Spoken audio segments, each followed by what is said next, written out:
What is acute HIV infection?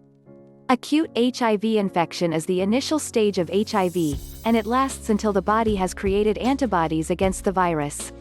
Acute HIV infection develops as early as 2 to 4 weeks after someone contracts HIV. It's also known as primary HIV infection or acute retroviral syndrome.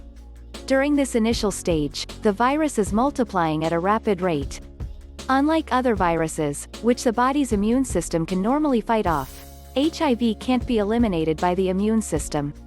Over a long time, the virus attacks and destroys immune cells, leaving the immune system unable to fight off other diseases and infections. When this happens, it can lead to late-stage HIV, known as AIDS or Stage 3 HIV. It's possible to contract HIV from a person with an acute HIV infection because of the high rate of viral replication during this time. However, most people with acute HIV infection don't even know they've contracted the virus. This is because the initial symptoms resolve on their own or may be mistaken for another illness such as the flu. Standard HIV antibody tests aren't always able to detect this stage of HIV. What are the symptoms of acute HIV infection? Acute HIV infection symptoms are similar to those of the flu and other viral illnesses, so people may not suspect that they've contracted HIV.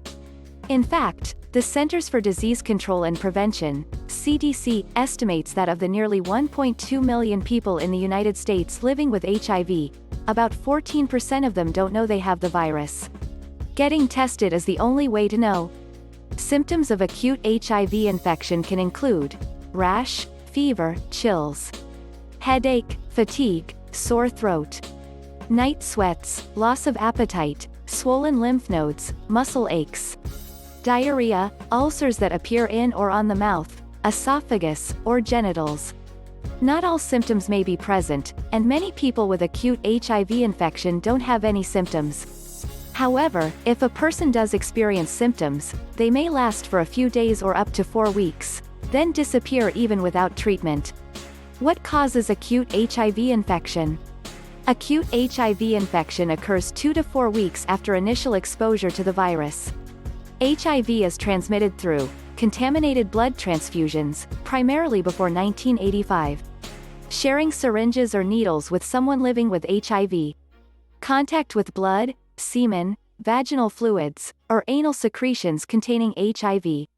Pregnancy or breastfeeding if the mother has HIV. HIV isn't transmitted through casual physical contact, such as hugging, kissing, holding hands, or sharing food utensils. Saliva doesn't transmit HIV. Who is at risk for acute HIV infection? HIV can affect people of any age, sex, race, or sexual orientation. However, behavioral factors may put certain groups at an increased risk for HIV. These include people who share needles and syringes, men who have sex with men. How is acute HIV infection diagnosed? If a healthcare provider suspects that a person has HIV, they'll perform a series of tests to check for the virus. A standard HIV screening test won't necessarily detect acute HIV infection. Antibody test. Many HIV screening tests look for antibodies to HIV rather than the virus itself. Antibodies are proteins that recognize and destroy harmful substances, such as viruses and bacteria. The presence of certain antibodies usually indicates a current infection. However, it can take several weeks after an initial transmission for HIV antibodies to appear.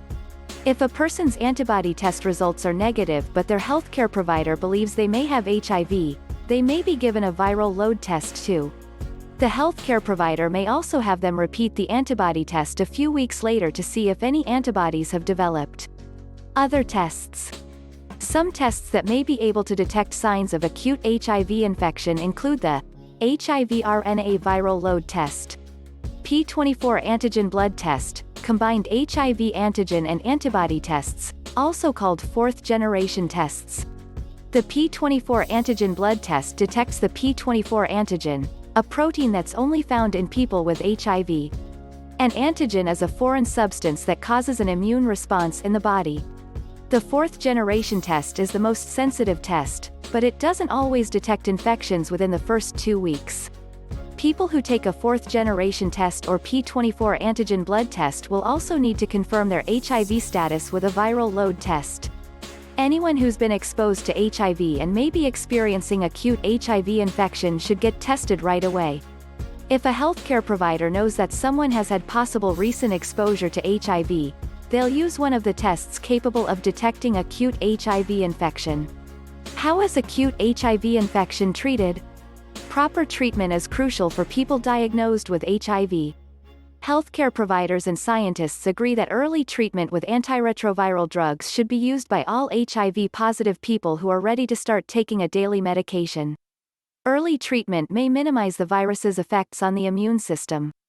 Newer antiretroviral medications are usually very well tolerated, but there's always the possibility of side effects. If a person thinks they're experiencing a side effect of or an allergic reaction to their medication, they should immediately contact their healthcare provider.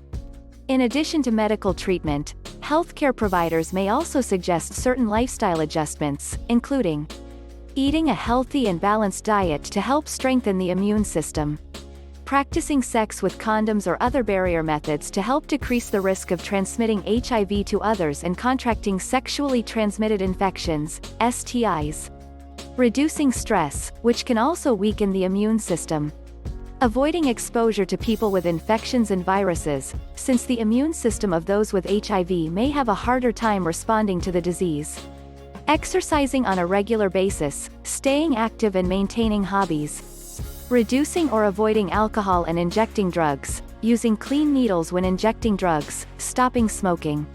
What is the outlook for someone with acute HIV infection? There's no cure for HIV, but treatment allows people with HIV to live long and healthy lives. The outlook is best for people who begin treatment before HIV has damaged their immune system. Early diagnosis and the right treatment help prevent HIV progressing to AIDS. Successful treatment improves both the life expectancy and quality of life of someone living with HIV. In most cases, HIV is considered a chronic condition and can be managed long-term. Treatment can also help someone living with HIV reach an undetectable viral load, at which point they'll be unable to transmit HIV to sexual partners. How can acute HIV infection be prevented? Acute HIV infection can be prevented by avoiding exposure to the blood, semen, anal secretions, and vaginal fluid of a person living with HIV. Below are some ways to reduce the risk of contracting HIV. Reduce exposure before, during, and after sex. A variety of prevention methods are available, including condoms, male or female, pre-exposure prophylaxis, PrEP, treatment as prevention, TASP, and post-exposure prophylaxis, PEP. Avoid sharing needles. Never share or reuse needles when injecting drugs or getting a tattoo. Many cities have needle exchange programs that provide sterile needles. Take precautions while handling blood.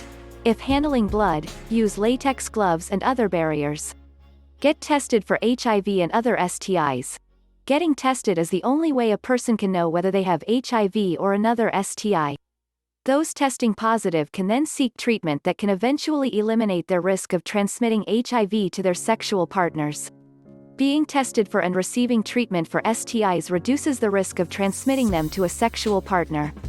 The CDC recommends at least yearly testing for people who inject drugs or who have sex without a condom or other barrier method. Where can someone with HIV find support?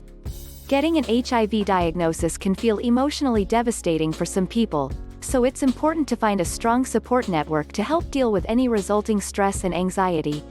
There are many organizations and individuals dedicated to supporting people living with HIV, as well as many local and online communities that can offer support.